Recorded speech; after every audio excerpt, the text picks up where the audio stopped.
with Tao. Each thought is a barrier, a limitation.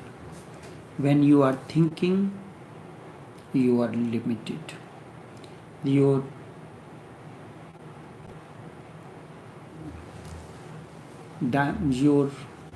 consciousness is limited. Like a thought is like a light. You turn on light, your vision is limited. Up to a certain distance, you cannot penetrate deeper into light. But we think that light is more important. And when we talk about light, we are talking about lighted object. When you have a certain thought, your consciousness is limited because it becomes a barrier. That thought becomes your barrier. It limits the expanse of your consciousness. It may be a beautiful thought, or it may not be. Whether it may be a beautiful thought, still it is a barrier. A beautiful thought is like a prison. It may be a golden thought, but it makes no difference. It imprisons you all the same. It imprisons your consciousness. And whenever you have a thought and you are attached to it, you are always against someone, because barrier cannot exist if you are not against someone. A thought that has come to you is prejudiced. It is always for and against. A thought is coming to you. How does this thought arise in your mind? What is the source of thought? You have seen someone doing something, a thought came to your mind, or you have seen a particular event or a situation, a thought has come to your mind. It is for or against anything, and that is not the way of consciousness. It may be, the root cause may be you are seeing someone doing the cooking in a wrong way, or doing something in a manner that you do not like. So it is always for or against. So firstly, thought comes to your mind because of a person or a circumstance or situation, not otherwise. And a thought is a response to a particular person or circumstance or situation. So either you are in favor of it or against. You would not like to leave. The person had not asked you anything. He did not seek your advice. He is doing the cooking or his work as he does. He did not ask you anything. But seeing that, a thought came to your mind, for or against, or something itches you that I must tell him how to do it. One need to resist that until and unless the person asks. If a person is cooking a dish in a particular manner and he does not ask you any suggestion, but you are seeing it, you are an expert, you see that this man is doing something wrong. So this is a thought, against or for. Whether he is willing to accept it or not, it is not your question. Your ego will prompt you to tell him that you are doing wrong. One should resist at that moment.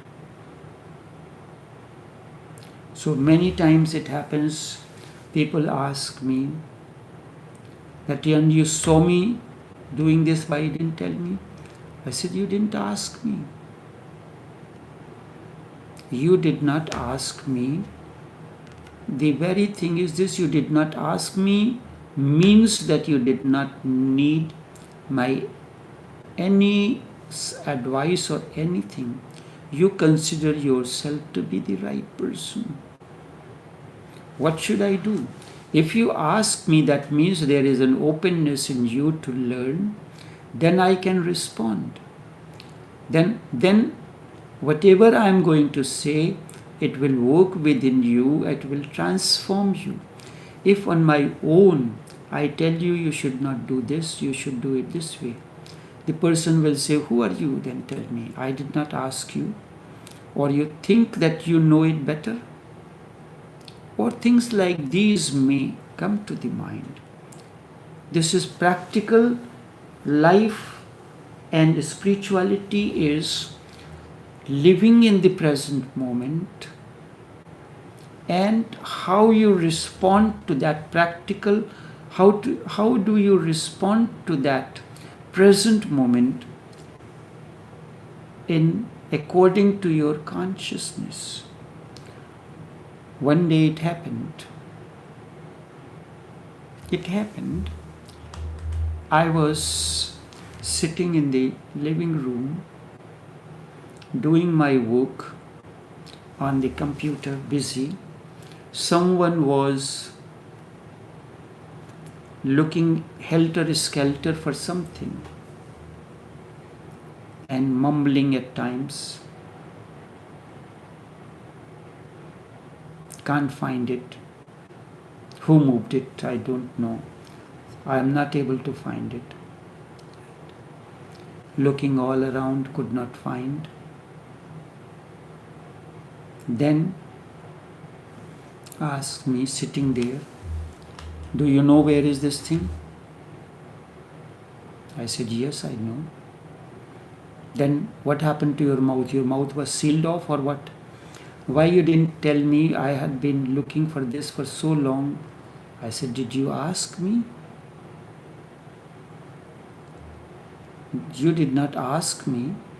You was looking and grumbling." "Hush your mouth.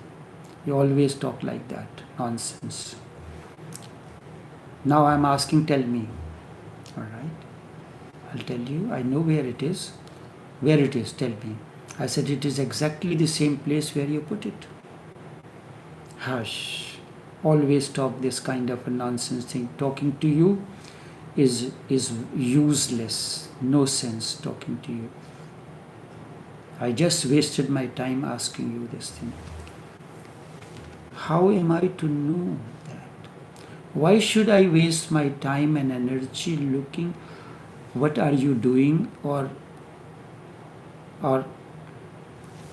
looking around? In Trinidad we use a word mako, means unnecessarily putting my nose into something which does not concern me. You are doing something, continue doing your thing. You have not asked, I will not respond. So no thought is good. And each thought, good or bad, is a barrier. It is either a response, your response to a particular person or a circumstance or situation. It arises out of your prejudice. I have heard about a very religious Christian man who was a poor farmer, but he belonged to the Society of Friends. He was a Quaker. Quaker are non-violent. They believe in love, in friendship. He was coming from a city to his village on his mule cart, because that time that was the only vehicle. Mule is a variety between horse and a donkey, with the interaction between a horse and a donkey. So it is the offspring and it is known as mule cart. So he was coming from the city to his village on his mule cart, and suddenly, apparently, without any cause, the mule stopped and would not budge. He tried, he persuaded the mule in Christian way, he persuaded the mule in every friendly way, a non-violent way, because he was a believer in love, in friendship. But he was a Quaker. He would not beat the mule. He would not use strong words. He could not abuse. He could not scold. But he was filled with anger.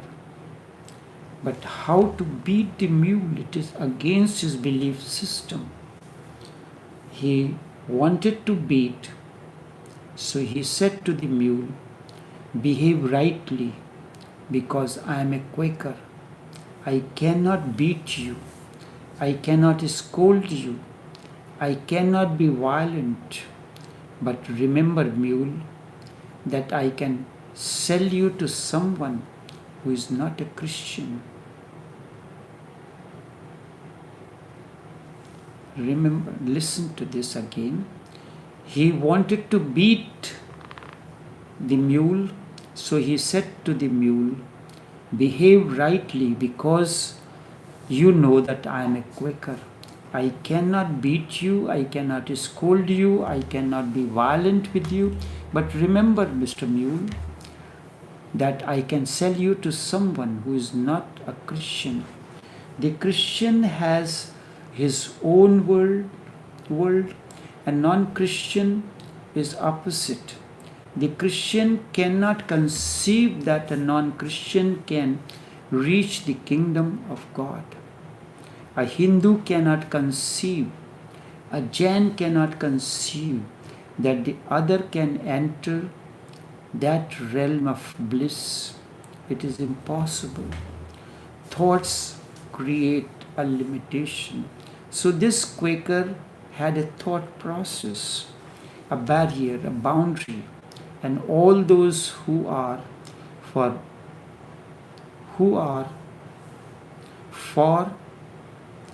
are taken to be against. One who is not in any agreement with me is against me. How can you be everywhere? You can be with the Christian, then how can you be with non-Christian? You can be with a Hindu, but you cannot be with a non-Hindu, with a Muslim. Thought is bound to be somewhere against someone or something. Each thought emerges as a response to a particular person, that is object or being. It cannot be total. Remember, thought cannot be total. Only no thought can be total. And no thought is the fragrance of consciousness. I gave you the example. I am sitting, I am doing my work, busy, not watching, not doing anything. You are doing your thing, I am doing my thing. But we are involved in it. The moment, as a grown-up person, you get a glimpse of somebody's something, your attention goes there. You become anxious. Maybe the kind of a dress that person is wearing. So something is revealing, and you are in imagination and in thought process. You are not bothered, you do your things, I am doing my things. You have not asked me for anything. Why should I look with this way or that way, with the way that I am looking at you secretly, and also aware that you do not figure out that I am looking at you. Nothing doing that.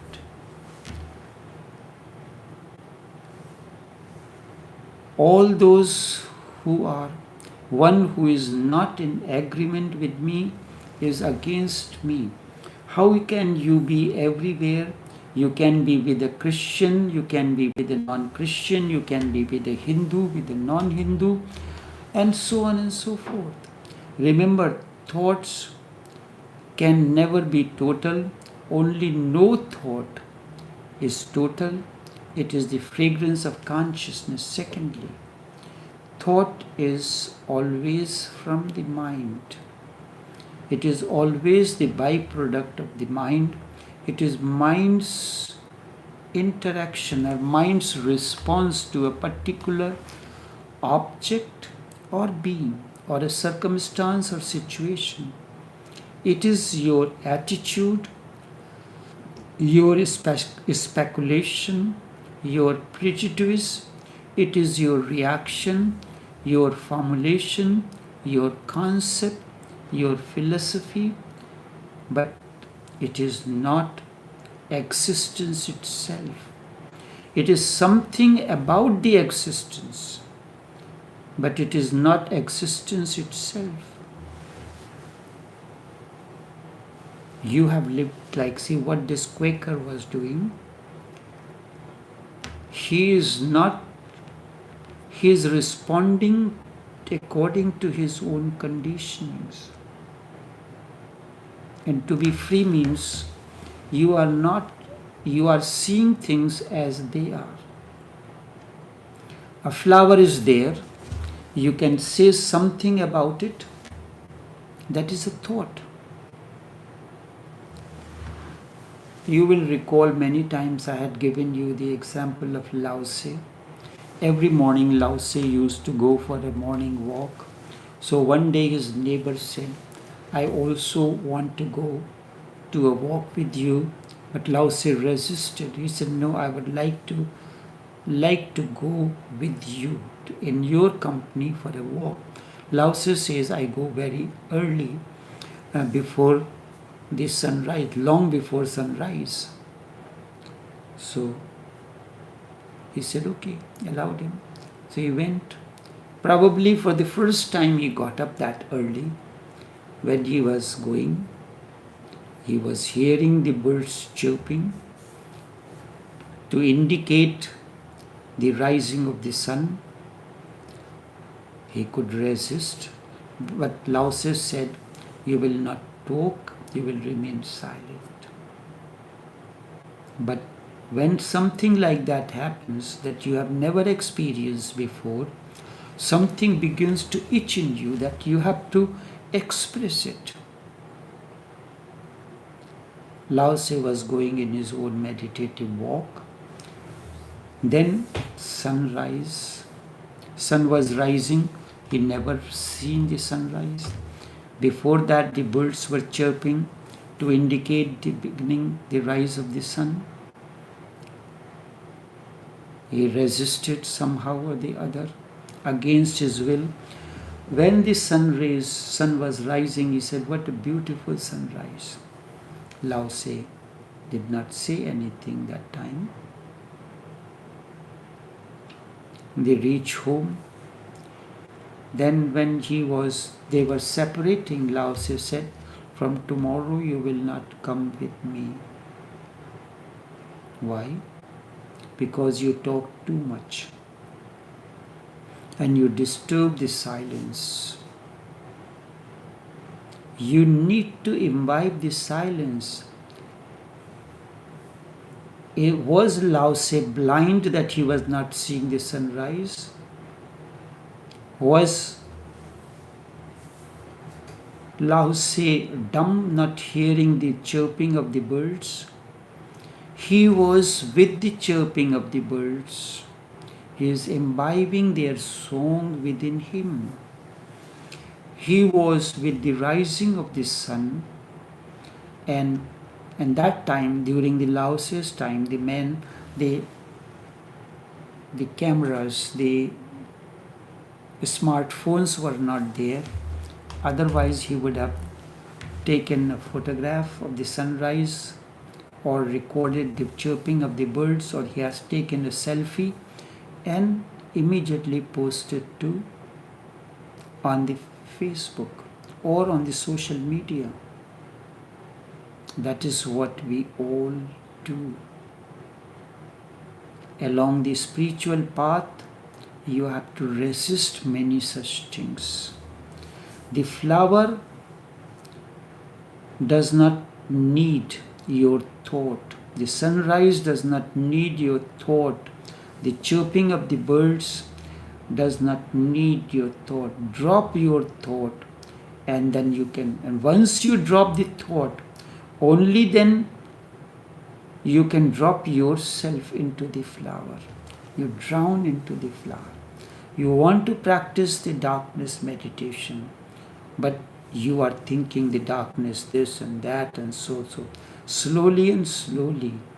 Then there is another example that was necessary.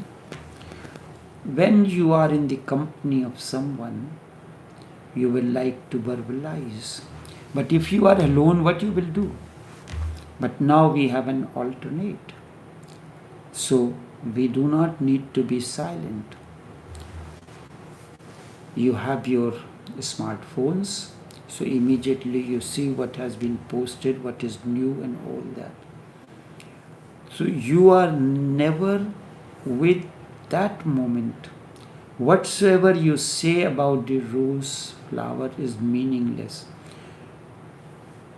Howsoever meaningful it may be, whatsoever, you may have composed a poem on the rose flower, rising in this moonlight, rising in this, the blossoming in the ray of sunlight, but it is all meaningless. If you can be with that flower at that moment, that is what it is needed. What you say is not needed. What you do is not needed. What you are at that moment, your beingness is important. It is not giving any existence to the flower. You're taking a selfie, you're taking a photograph, you are posting the photograph on your social media, has nothing to do with the blossoming of the flower. It is creating a film within you and the flower. It is creating a limitation. So whenever there is a thought, you are